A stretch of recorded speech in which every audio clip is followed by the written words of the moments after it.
তো দেখো বন্ধুরা, ভোলা মাছের চপ বানাবো। তো ভোলা মাছ আলু সিদ্ধ করে নিলাম, মাছগুলো ছাড়িয়ে নিলাম, কাঁটা ফেলে দিলাম, পেঁয়াজ কুচি দিয়ে দিলাম,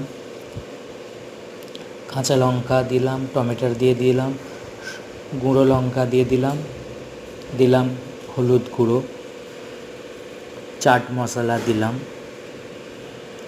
দিয়ে দিলাম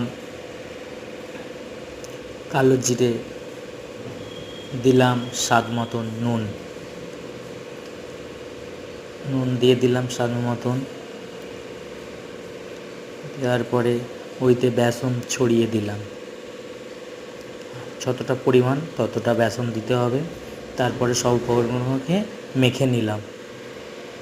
ধনে পাতা দেওয়া আছে, আদা রসুনের পেস্ট দেওয়া আছে, দিলাম সুজিটা দিলে একটু খাস্তা করকরে ভাব হবে জাস্ট।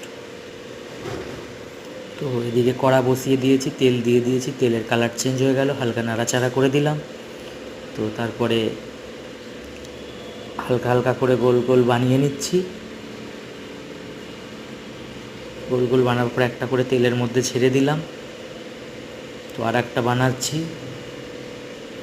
এটাও তেলের মধ্যে দিয়ে দিলাম। তো সব এরমভাবেই বানিয়ে নিলাম, প্লেটের মধ্যে সাজিয়েও নিয়েছি।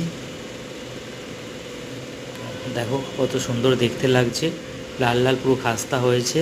সস দিয়ে সব করছে, সস দিয়ে খাওয়া হচ্ছে। টাটা।